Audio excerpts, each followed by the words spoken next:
everybody. This is Rolande Sumner, and I am your host for Sister Soldier Entrepreneur. Today, I have the pleasure to interview BriGette McCoy for the second time. She is the CEO and founder of the Women Veteran Social Justice Network. She's an awesome person, and today she's going to dig into the weeds of being a thought leader. This is so very important to all business women. We need to dig deeper into why we're doing what we're doing, the thought process behind it, and she's going to really open up and explain this to us. So without further ado, I'm going to introduce BriGette. Hey! Hey, it's such an awesome opportunity to be here. It's amazing just to have these conversations and also to really, like you say, get deeper. I think as veteran women, we don't understand what a commodity we are to the community at large, how much financial impact we bring into our communities, and how much we have, how much influence we have. I think a lot of times we're presenting our case as though we're the lowest hanging fruit. I hear that a lot, and I'm really here to dispel that concept, or that idea, or that trope, because I think that in all of our moving and having being, I think we need to shift the way that we see ourselves and how we see one another, alongside of how we approach the business market. And I think that will shift how we treat each other as we go forward as well, because as we see our value as us having more value, then we will value others more, and then that will cause this shift in a paradigm shift of how we treat each other in the marketplace, and working together, and just being being in the community with one another. So I went off on my, I will get going on a topic, but I think that that's important, and that's something that from day one with WVSJ, with Women Veteran Social Justice Network, I pursued actively. And so when I started working on designing leadership tools for executive coaching, with an emphasis on working with women veteran, those concepts became very they're part of the core value of why I do what I do, the way that I do it. So I wanted to back up a little bit. Okay. Because I was reading in a couple of books. I'm trying to learn how to market to the affluent. Mm-hmm. One of the things I continue to read is that women, we act like they're acknowledging in books that we are actually the decision makers when it comes to money. Big purchases, small purchases, all purchases. I know in my household, my husband will look to me and he'll be like, okay, what do you think? We're equal partners, but my opinion does bear weight. And I think that's for all women. And so it seems like there is a shift in marketing and in business to acknowledge, like, don't always talk to the male. You need to talk to the wife, because she has, or the woman in the house, the woman in the household, or what have you, because she's bearing most of the decision. Regardless of who's in front, she's the one who is like, no, this is what's going to happen in our family. Yeah, she's most of the time doing the budgeting and managing the groceries and paying the bills, and taking care of the children and making sure everybody gets to their doctor's appointments, and she knows how much every copay is, and all of those things. So, which is a huge skill that we don't estimate in our resumes, in our discussions related to contractual business. These are things that we don't, phone's ringing, sorry. We don't include. So I remember having a discussion with someone. I was concerned. I was like, well, I haven't managed a big budget before. And they were saying, well, do you manage a household budget? And I said, yeah. And they said, add some zeros on it. I was like, makes a whole lot of sense. I was like, well, duh. But again, until someone cuts through the BS of how we've been socialized, you know what I'm saying? Because women are socialized to think oh, we don't do, but I mean, if you're a PTA leader, you've been managing the PTA and you've got a budget of $50,000 for your PTA, add a zero on that. You know what I'm saying? Because all that you're doing is expanding the budget. If you're going to be a CEO, a CFO, or whatever, we got to start shifting that, because from a male's perspective, I'm just talking from a male's perspective, and they've done research on this. Men go into these interviews and these contract opportunities, they could have 3 skills of the 10 things that they want, and a man will apply for that, and they will be like, well, I've managed budgets. Well, what was your budget? $100,000, and we're talking about $10 million. We'll just add a couple of zeros on that. It's nothing different. We're just going to shift the numbers. Whereas a woman will be like, oh, well, I only have 9 of those skills and I lack 1 of them. And so then we won't apply. And the same thing goes with contracts. The same thing goes for asking to be appropriately remunerated for our intellect, our ideas, and our skills. We tend to, ascribe less for our services. In some instances, because we have been paid less for our services, so we tend to go in that direction. But when, and in another case, I was helping someone edit a book, and this was years ago, and I was homeless at the time.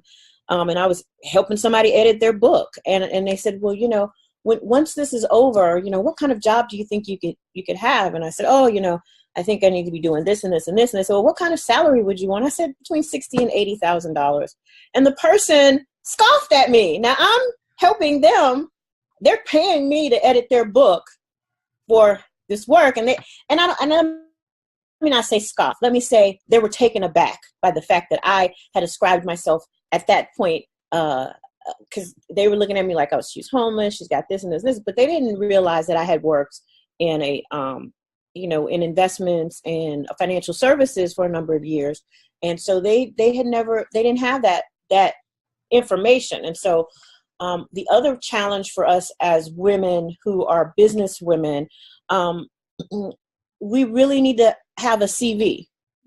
We need to not use the resume as much. We need to really hunker down and create CVs, because every event that you spoke at, every workshop that you went to, every book that you published, every writing or an op-ed that you did, all of that stuff gets lost in a 3-page a resume.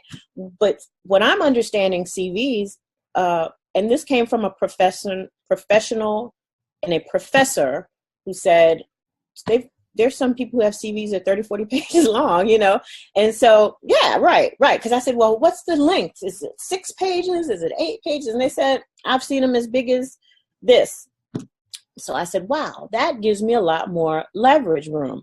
Because, yeah, you give people the resume because that's what they asked for, but then you have a CV ready so that you can say, these are the contracts that I've done. These are the organizations that I've worked for. These are so you have much more room, because you can't fit 10 years of work publishing and media and all that stuff on a 2-page resume or 1-page resume. So that's been, if I can say, just on a general level, for women who are business leaders, who are going into business for themselves, you need to really sit down with yourself and go through a journal, write every single time you spoke, presented. I don't care if it was a PTA meeting, every time you did anything that gave you speaking. Because if you're going to apply for any type of speaking certificate, they need to know that you have so many hours of public speaking. Well, if you're not counting all of your public speaking hours, great or mediocre, then you're missing out on, being able to even scale into some of these programs.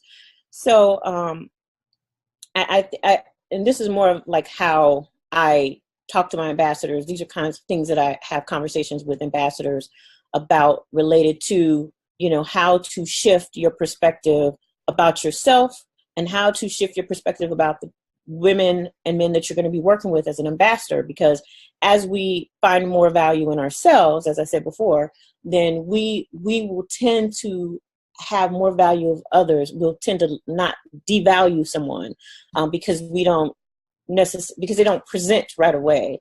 they're not wearing red bottoms and Prada or whatever. And so we're not saying, oh, well, because you have your hair, like we were joking about it earlier, how I was saying, last time I did my interview, I wasn't at my prime best, but that doesn't devalue, like if you tear up a $100 bill, that doesn't make that $100 bill less valuable. It just looks different. And it just needs to be put back together, but it still has, you put a piece of tape on it, you can still spend it. Well, I mean, that's one of the reasons when I do the interviews is I don't really even care what state you come in. I want, right. I want your time. I want your knowledge. And so often, you are absolutely right. So often you hear people like whispers of people being negative against somebody who wasn't perfect, or, oh, that's the type of purse she has. Your purse, your shoes, your hair, your clothes, it doesn't have any information. It's the fruits of your labor.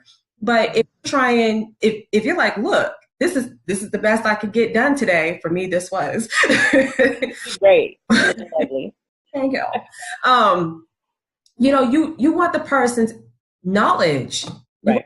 And sometimes that pretty package doesn't come with anything. Girl, see, and that's the other thing I have a problem with, because there are a lot of people who their outer wrapper looks really great, but when you bite into the inner core of their values and who they are, and even the knowledge that they're saying they have, you're like, so I'm not quite getting. The presentation was great, but and so you in business, you do have to have both, to some degree you do have to have both. But I would say, like you said, that, for me, if you're driving a Yugo, but you can help me do my investments, and I'm saving money, and I'm able to get where I'm trying to go. I don't care what you're driving. I need to know, that you got my back with my investments and helping me to manage my risks in my financial area. But there are people. Oh, I wouldn't. If somebody's driving a beat up car, I'm not going to let them do my investments. I'm not going to. That's crazy, and that's how that's how people bamboozle you. Mm-hmm. Because it takes, like I can do makeup, and I used to be a makeup artist, actually, which is a whole nother funny story. I used to, before my neurological challenge became very pronounced, I used to do makeup, and I was bad. I mean, I could put you together, and it looked so natural, and I could do it within an hour. And people be like, you're gonna do what? Now, hair? No. I could put you in the right clothes. I could get you made up. You beautiful. Hair? That was not my thing. Now I can make it bouncy or whatever, but like cutting and style and color, that's not my area. Makeup is. So some of the after effects of that is just this kind of stuff. But I could see people take somebody from like zero to hero in like 45 minutes to an hour from a makeup session. And it takes years. It takes years to craft ideas and concepts and put them and refine them and see what works and what doesn't work and where things work and where they don't work and all of this stuff. It takes years. I mean, you might come up with an idea, and it might be a great idea, but the refining of it and the constant keeping up with technology and all the other pieces, it takes years. And so when I sit down with someone, I want to know that they have depth, and a lot of things out here lack depth. I can talk about sexual assault in the military and sexual assault on campuses. I can talk about the micro effects to the community and the macro effects to the community. I can talk to you about policy and education. I can talk to you, about like a breath. But, there are people who can say that they had the experience, but they can't think about it from a thought leader point of view of like, how can we eradicate this, and what would work to move the ball forward so that not only do we shift policy, but we shift culture. And some people want to dig deeper. They don't want. Yeah, some people don't even have the depth to even know that they need to have that conversation. Like, how do we shift culture, move policy, and then how do we implement those policies? How do we put safeguards in place that just because you wrote a law I mean, think about, Jim Crow. We changed the laws for Jim Crow, but implementation of that is still questionable in 2018. So, Yes. so I'm kind of getting into some deeper things with relation to business and thinking about things in a more deep way, not looking at just, like when people challenge me about social justice, or what does social justice mean? Why did you use that name? Like, oh, it's about being Black, or oh, it's about being something. And I'm like, it's always about justice. It's always about inclusion. It's always about bringing the same opportunities, and honoring and welcoming women vets, just like our brother vets have.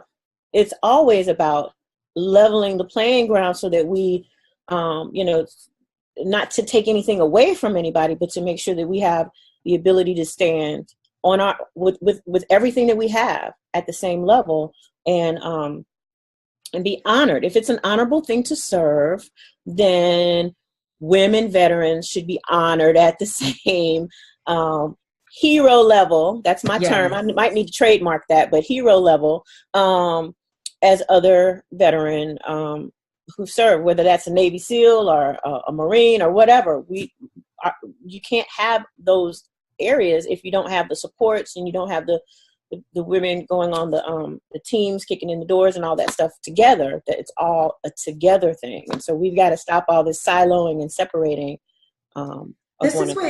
This is what gets me about the challenge when others challenge you. Or myself, because I get challenged about my brand all the time. Like, oh, why just Black women veteran entrepreneurs? Because I can talk to one person easily. Everybody is included in the conversation, but I know how to talk to me. But what gets me about when people challenge each other about their concepts or their brand, it's almost like they take it personal. And it's not a personal attack.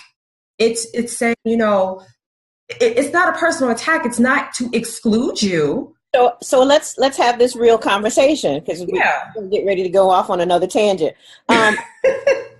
For years, I didn't see my face on the Well of Awesome. I didn't see my face on a lot of the products that were sold. Right? Mm-hmm. I bought them. There were years that McDonald's didn't have their, celebrating diversity at McDonald's commercials. Right? That's a new thing. We went to McDonald's. Mm-hmm. So when people present that, I kind of want to ask the question of, like, if you can recognize that you feel you have a feeling of being excluded, why is it that you can't look on the other side and see where other people have been excluded? I can understand why you're focused on you, but if it's just like anything, because I'm a Black woman, I can speak to the unique challenges that women of color, and I'm a disabled woman, women of color who are disabled, and I'm a veteran woman, women who are disabled and of color, and a veteran. Mm-hmm. But generally, I go in the community, I walk in, they're women, I'm a woman. I'm going to have some of the same experiences. So I don't see why people necessarily point to that. But if they are aware of it in that one instance, then I would question how they are aware of it in that one instance and not aware of it in other instances related to just general living and general things. But like I have ambassadors who are of all different backgrounds, different religions, different socioeconomic standing, different, like all kinds of things. But I get challenged because the people who present publicly as an ambassador, because it's your choice. I say you have to do it this way, but it's still a person's choice. We don't take someone's choice from them. But the people who promote it are women of color. Well, we like, being in groups and having solidarity and those kinds of things. And maybe other people don't. I don't know. I don't ask that question. But I do notice that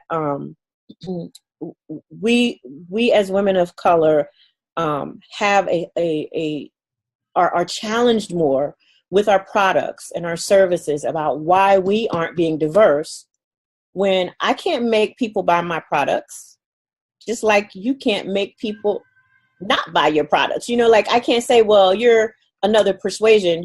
I'm not going to sell you my product. Are you kidding me? If someone Yeah. from Bolivia wants to buy, come and have me as their coach, as long as there's not a language barrier, I'm good. Yeah. So I sure don't stop anybody from buying my products. It's like, you want to buy more? Okay, come on. But perfect. I just find it very interesting. I just find it incredibly interesting because now that women veterans are openly and proudly self-identifying, which you can attest, this is a new movement that we're in. There's a lot of questions. There's a lot of eyebrows raised. So how do women entrepreneurs, specifically women veteran entrepreneurs, but how do women entrepreneurs start the thought process to make change in these areas? Have the best products, be the most professional, in the face of difficulties and challenge. Don't feel like you have to speak for all people. Hey, because it happens. Challenge, hold the seat at the table until more sisters come. If you can't do anything but hold the seat, bring unique, unique products at top shelf, unique products to the game. Because one thing I do know is when you are the best at anything, it doesn't matter if you're white, black, man, woman, when you are the best, whatever the other challenges are, typically people overlook they say, well, sometimes she can be a bit cranky, but she's the best, creative designer. Just, let her get her work on, don't bother, give her stuff and keep it moving. You know what I'm saying? Yeah. They will make accommodation. And so Oprah said something like that a few years back. She said at the bottom of it, at the core, once you get started and this isn't verbatim, this is just the gist of what I received. Mm-hmm. Yeah. Like you said, if you're the best, the race and sex doesn't matter because now you're up there, you've proven yourself. So yeah, and along with that, you have to be given an opportunity some kind of way, whether your gifts make room for you, whether you have a mentor or an advisor who is working with you to help you move into those areas. Excuse me. You have to have someone or something that, again, shifts that playing field, so you can present all of the wonderful talents and gifts that you have. Because sometimes we have to recognize that there are times when there are other things at play that keep the better because let's be honest, I'm not tripping and I don't want the Beehive after me, but there's probably a woman that can sing and dance better than Beyonce. Yes. She may never get known or seen. But because there are barriers to her having that kind of those opportunities. There are barriers to her maybe being seen, and maybe she may not have the type of stamina for that type of business, because people don't recognize that to do that level of work for a show and stuff like that, it's a lot. It's a lot physically. But I'm going to add on to that, right? So she just said you have to have a mentor or somebody to help you forward. Be ready for that person. Oh yeah. Sometimes people who are not ready for a mentor, they're like, I'd love for you to mentor me. And I'm like, be ready. First of all, it's going to take a lot of time. You're going to have give us a lot of things to have somebody speak into your life at that level. You will have opportunities that present themselves, but because you didn't prepare or you weren't mentally ready, because it's not always about the financial or physical, you miss out. And you can't complain when those times are happening. Can't be upset when an opportunity presents itself. And at first, it may not look like much, and then later on, it blossoms into something else, and you're like, "Oh my God, I wasn't ready for that train." Right. Sometimes you have to be ready for it without pay, without a great deal of time. You might have to squeeze it in at 10 o'clock at night. Sometimes you might be placed in the position where you have to support somebody else from the background. Be quiet. You think nobody sees you. You think nobody knows you, but you grinding away, helping somebody else look better. And your time comes. Right. I want to emphasize that because so many times, I've talked to people who all they had to do was keep tinkering away, do their part in the background to help somebody else until it was their time to go forward. But they were so interested in being the forward person that they missed the whole train. Right. And then they were mad. Happens. Yeah, they were mad because they was like, oh, nobody ever gives me an opportunity. Well, and it's funny because the opportunities come, and I always say opportunities have a shelf life. I know when I first started doing any of the work that I'm doing, any of it, whether it was women, veteran, social justice, or coaching, or helping people with their businesses, I've been doing that for years. In reality, I've been helping people with their businesses since the 90s. I didn't recognize myself as an executive coach at the time because I was working for, like I said, financial services industry. But I would meet with the key, with the senior leadership and help them establish key man insurance, things to put into place to protect the risk of their business. Let's just say it that way. And And I would sit there and I would listen and I would be like, wow, this is a good opportunity for me to listen to what these folks are saying. And this is a good opportunity for me to speak. But at the time when opportunities came up for me, like you said, being ready was half of it. Just being able to say, yes, I will. Because a lot of times I find that I have vets, and this is I'm just going to speak to it because I feel like I need to. I have a lot of times I offer veteran a lot of things. I'm saying, hey, come be an ambassador with us. I'd really like you to be a part of what we're doing. And they will give me like 99 reasons why they can't. And or they say they will and then they ghost. And or they say they will and they ghost and go and take the content and the intellect that I've given them already and go to another organization. And or, there's like a lot of and ors. Mm-hmm. And so then when things shift, and like I said, when opportunities come up, like you said, they feel like they got left behind. Well, one, loyalty. Let's just start there. If someone snatches you out of the pit of hell, financially and emotionally and spiritually, and helps you get on the right path, it's not that you owe them anything, but you don't take all of that wealth and everything that you got from that person and take it and throw it in front of people who, before you got out of that situation, they wouldn't even take your phone calls. Preach. So I'm like, I've learned that, and I've had vets send me messages about like, oh, how awful it is and how people aren't listening to them. And I'm like, well, until you get doxxed, until somebody takes your aggregated information and shares it across the internet and tells people where you live and who your baby daddy is and all that kind of stuff, until that happens to you, then, I feel bad for you, but I would say that there's even worse things happening than somebody not liking a post that you posted or not agreeing with you. There's way worse things. And so you have to have a thick skin. If I can go back to what we talked about, being prepared. You cannot freak out every time somebody doesn't like you or say something about you. If I freaked out every single time somebody said something about me, I wouldn't even be doing WVSJ. I had people say that the only reason why I got opportunities because I was a Black girl and I could speak well. I'm like, you don't even know me like that to say that. You don't know how bad I speak.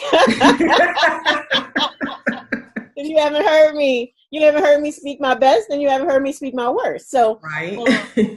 And so there's all kinds of things that people say and do, not work with you because, like I said to someone, I said, I think I'm one of the better people in the community to work with because I'm collaborative. I'm supportive, and I'm always about, because my mission for WVSJ is about promoting and advancing women vets. So you can't get past that. I'm not, if I'm not doing that, I'm not mission oriented. So to have someone go and say, well, you know, there's no, you know, what she's doing has no merit. It's like, well, like you just said, we have more women veterans having businesses, more women veterans saying that they are a woman veteran and identifying. Guess what? Identify, connect, and empower. When I came into the market, there was nothing. I did my market research. The only organization that was listening to the women's voices, collectively giving narratives and talking specifically about women in a big heading was Blog Her, and they didn't have their market research until 2010, I think.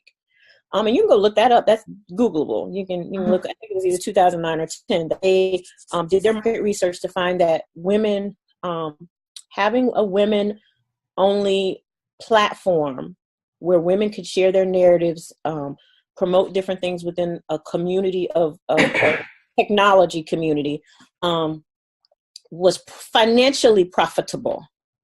Again, that wasn't until 2009, and they didn't add military women and veteran women in their community probably till 2010 or 11. So, you know, you have to have thick skin. Yes. You have to be able to let some things roll off your back, and have a group of people that support you. That when you need to vent about that craziness, because sometimes it's crazy and you just need to vent. You're like, oh, this person, they've changed, you know, like I've had people take my verbiage, like, you know, take the words that I say, the way that I say them, and then now they've crafted their brochure and stuff. I'm like, those are not even your words. Why would you do that? You don't even like me like that. So why would you want to use my words, you know? Right. How you don't like me, but you want to use my words. But so it's like, I could get distracted by that. You know what I'm saying? I could have been in my 3rd year and got so distracted by that I wouldn't have went into my 9th year. Yes. Do you see where I'm going with that? Easily derailed. You can get easily, I mean, I know I've gotten easily derailed, and I just hit tube in December, and there was just times, especially in the beginning, my motivations to continue was to show everybody who said I couldn't do it wrong. And now I'm out of that phase, and I have a new motivation, and that is because failure of the magnitude of losing my business is not an option. I'm not saying I don't fail, because I fail every time I learn. We challenge, yeah. But to lose my business completely is not an option. So I have a new motivation, but you can easily get derailed because somebody can just say something just rude and nasty and point it directly at you. And sometimes you just got to shake it off.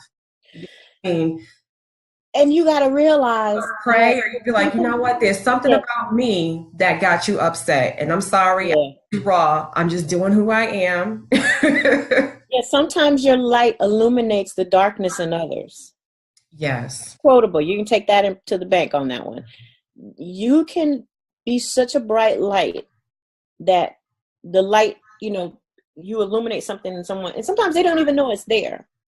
Yeah, until they meet you or come across something you're doing, and all of a sudden they're jealous for no reason. Like, why are you upset? And usually for me, when I meet people like that, it is it's typically somebody who has a desire to speak, a strong desire to be a leader, and a strong desire to have people respect them.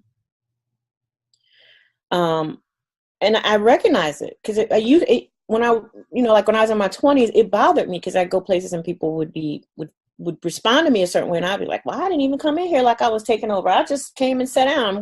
Why is she snatching people away from me? And what's going on? But now I realize, and it's been recent that I realized this, that whether you're operating in the role, in your purpose or not, you cannot get away from it. And anytime you have a purpose and somebody else have a purpose, and whether they're operating in it and you're not, it's like that thing. We used to say game recognized game. I don't have a better term for it. I'm from South Central LA, so I'm just going to say game recognized game. So it's something in you that recognizes that. And if you recognize it and you're not in it, then you're going to, and you want to be. Because there are some people who recognize and like, I don't even want none of that. But if you recognize and you want to be in it, then there's that feeling. And again, even being on the end of it, you gotta toughen up your skin and toughen up your skin. I'm trying to think of a better term for that, because you really got to do a lot of self-care. You really have to know who you are. You really have to identify. I don't think it's so much about toughening up. Let me retract the statement I said up before. It's not about toughening up. It's about owning your identity. That is so important. That is so important to note. For me personally, I know there's certain things I can't do. Like, I love to work. I'm a little bit of a workaholic, but I burn out fast. Like, I'm like a little tiny fuse. I be playing like a big fuse, but I burn out a heartbeat, and then I be sick in a couple of weeks. So owning a business has taught me, like, okay, Rolanda, I know you want to act like you got a big fuse and you're a big bomb, you're going to go boom, but you're a fizzle. So I'm going to need you to work on a fizzle level. Don't be trying to do like work all night and then go to work all day, 7 days for months. I am not, that type of person. I'm not Gary Vee, so I can't do that. Yeah. As I recognize my limitations, which aren't bad, they're just who I am. Gary Vee has a driver. He got a chef. He got, you know what I'm saying? Yes. So don't write yourself off. He's sleeping in the car on the way to stuff. Hey. Let's be real. I think Gary Vee is great, but I'm not upset that I'm not. Yeah. But I'm just got bags in his eyes. He always swearing. Yeah, I'm just throwing that out there. He got a driver. Yeah, he can sit back and do all these videos, and I love him because I follow him as well. Yes. So I'm like, but I'm looking at him like, if I had a driver and I had some people videoing me, every time I say something, I'd be on point. I could do a lot of stuff, because then I could sleep on the way to the airport instead of driving or whatever. Mm-hmm. I got people making my plans and stuff, holding the camera up, live streaming me. Oh yeah, I could do that. I could do that all day. That's all I need is a team of about 5 or 6 people. I mean, but the main point is you have to tailor your business and your life to who you are and what you do. If you're a small fizzle, it's okay. It's okay. But I would say this too. You're not a small fizzle. Let me go back to something I said earlier. Women, you're a woman, you're a veteran. And then I'm not 100% sure if you have, physical limitations because of service. Mm-hmm. Those things we have to, as women veteran business owners, we have to seriously take into account those things. They are part of our narrative. They're part of our business. They need to be a part of our business plan, and they need to be structured as such so that when we do have the opportunity to hire somebody, we're hiring based on the fact that we recognize that we're limited in the amount of time that we can put into things, or whatever that is. Because it could be like me, I need people to pick things up and put them up on shelves for me. That's my thing. I can walk around and get myself things. Can you carry that? Can you move that for me? Whereas someone else, it may be, time. It may be purely the time constraint. You're a powerful woman veteran who has a business and who absolutely needs to assess from a business standpoint the impact, the challenges of multiple, medical conditions, whatever those may be, would have or could have on your business, and how to accommodate for them. If you were working for a job, you would go to your employer and say, I need accommodation.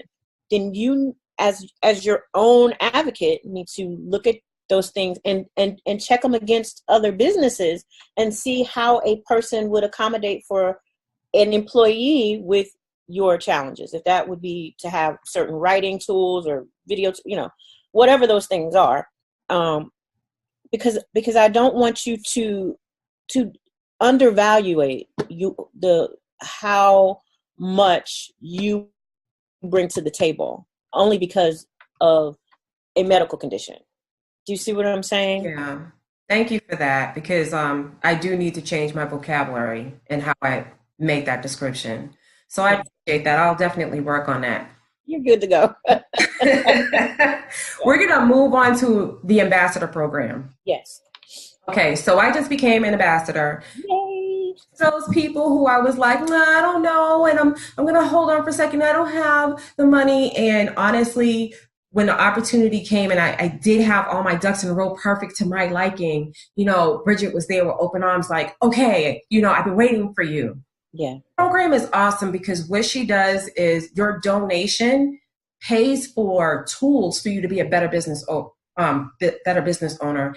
And there are so many opportunities that you're given within this small, tight knit group to improve your skills with support. Mm-hmm. So if you look at all of the little things, and I'm not going to tell you all the little things you get because you have to become an ambassador. Right. You have to become a part of this elite group of women. Mm-hmm. And men are welcome, right? There are men that are part of an ambassador group. There are, and everybody's involved as much or as little as they need to be. The 120 hours is the minimum requirement that you have to give to the organization. But there are a lot of people who do things behind the scenes, everything from editing content to websites to design and paperwork. And, there's all kinds of things people are doing. So that general collective impact is specifically for the organization. Everything that they do outside of the organization is the collective impact for the community. I think you guys should think about it. You should definitely look into it, call BriGette and get more details. It is worth every penny of your donation. Honestly, I walked in with a different idea. I was like, oh, okay, well, I'll try it out and see. And then I got this email and I was like, holy crap. Like, oh my goodness. And I'm so glad that I'm so glad that I joined. And I'm just going to go into a little bit more detail about the ambassador program. We have a few minutes left and she's going to take those few minutes to tell us about the ambassador program. And if you are an entrepreneur, you definitely need to look into it because it's so much more that is offered that's not on the website. And the contribution you make to the community, it helps you greatly. It helps your business greatly. It's not like you're just giving time and you're not getting anything back but good feelings. You're getting feelings and more. So we're a community. WVSJ was created because of a community. I wanted to build a community of support for myself. Primarily, let's be honest, that's where it started from. And I felt like if I was being supported and other people supported each other, we would have a community.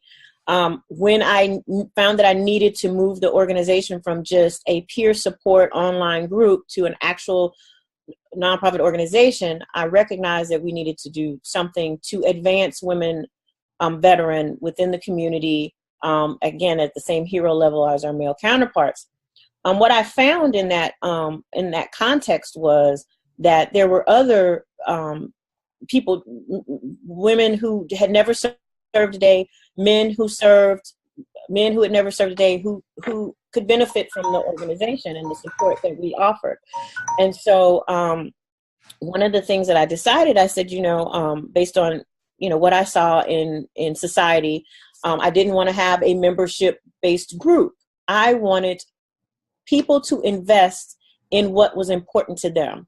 I keep seeing folks, give to these organizations and they don't, they get a pin and they get a hat or whatever. And that's fine. That's fine if that's what what's important to you.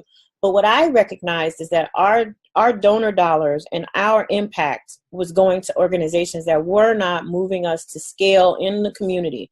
We didn't have a voice. Like you said before, people weren't even identifying as women vets when I came into the community. So I felt like that was where I wanted to tackle. And I needed to have something that would do that.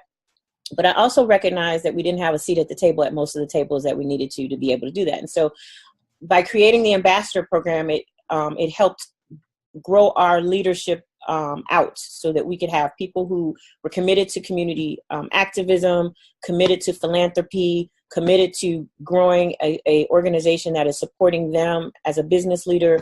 But one of the things that I recognized in that was there are people who, like I said, who were like, oh, well, I can't give any money. I can't do anything. And for the organization, I was like, really? Oh, okay. But then I'd see oh, I just donated $100 to Wounded Warrior or some other organization. I'm a DAV Life member. I'm like, well, how could you do that?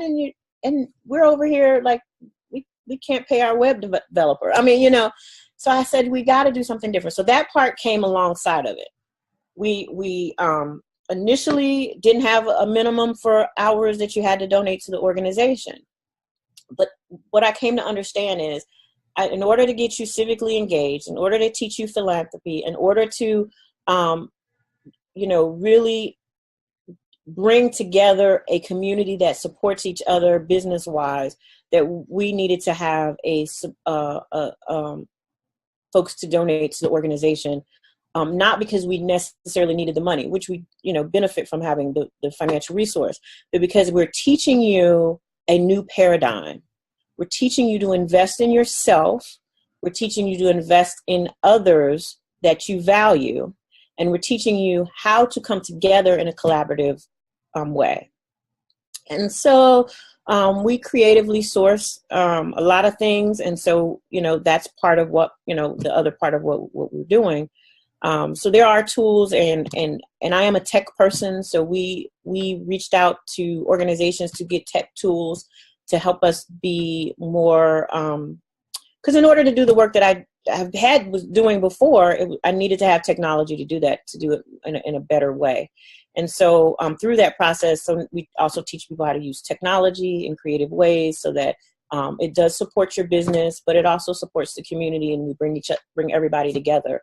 And each person, it's kind of like cross-functional teams. Each person has a talent, a skill, an ability. They bring it to the table. We offer it to each other in support of each other reaching the goals that we need to reach for our business, for our personal selves, and then for the community at large. Because we are not going to have an organization that we support everybody outside of the organization, but the people inside the organization are struggling. They can't even get to their medical appointments. That is ridiculous. We cannot do that to our advocates and our community leaders, veteran leaders. So again, all of these things really, moved me to solidifying that program. We also have an internship program, and we've seen about 3 or 4 people graduate out of the, get the degree and go forward, or decide to go into business for themselves, or go, whatever. Because your success is based on what you want. We don't have